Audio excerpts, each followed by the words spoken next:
Well, good afternoon. The news has arrived, and now we know that our online learning model will continue until the end of the school year.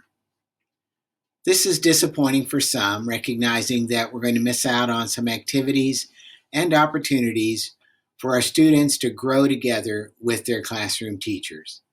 Of course, we recognize that all things work together for good, and we trust God that through this time, He's going to get the glory. I want to try to communicate a couple of things through this video. The first one has to do with the fact that our teachers are working really hard during this time. They're learning new things and trying to make sure that your student is engaged and learning key concepts during this time, as well as maintaining that biblical worldview to understand that all truth is God's truth during this time. A second important principle is that we value you as partners. Our mission says we assist Christian families and their churches. Our goal is lifelong learners and servants to Christ.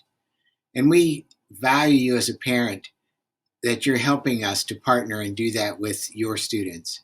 And I remind our faculty of those principles often to make sure that our mission is the main thing that we're focusing on.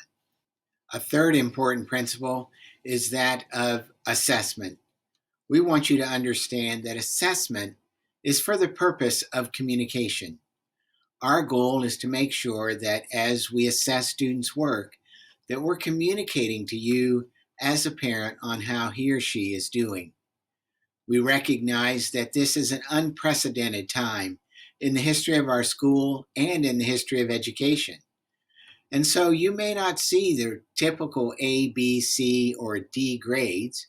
Instead, you may see some other information, as well as the things that we put on the end of the year report card for fourth quarter may be different as well. And so we're working on these ideas and trying to come up with a solution to make sure that we're able to communicate that this is how your student did during this time.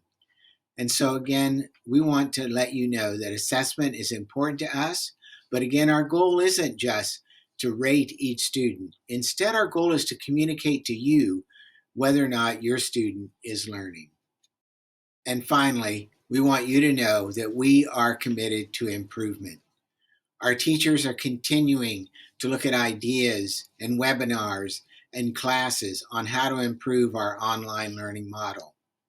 We appreciate those of you that filled out the survey, and we recognize that there are some areas that we need to improve. We know there's a lot of communication. Sometimes it's in more than one place. Sometimes it's difficult to understand everything that a student needs to do, especially in the lower grades. And so we're exploring other ways.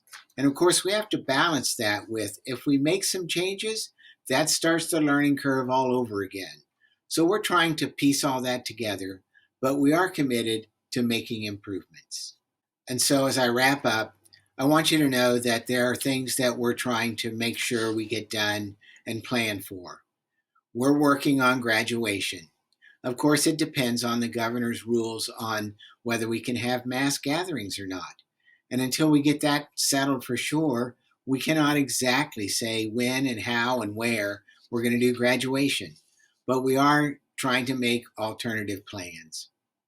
Also, a number of you have asked questions about credits for your fees that you've paid for activities that we're not going to do. Those fees will certainly be returned to you, credited to your account. And so the things we're waiting on are a couple of our mini terms in high school. We're still waiting to get feedback on whether we're going to get a return on our deposits. And so as soon as that happens, those fees will be returned to you, and we'll let you know if they're not. So we'll try to make sure that you get that information. Just remember, our prayers are going out for each one of you, and we trust that you're praying for us. It's a difficult time for some of our families with both working, and some of them have had friends or relatives who've been infected with COVID-19. So it's important that we lift one another up in prayer. So that concludes the video. Thanks again. Remember, wash your hands, stay healthy, wear a mask, stay at home, and practice social distancing. Thank you very much. and God bless each of you.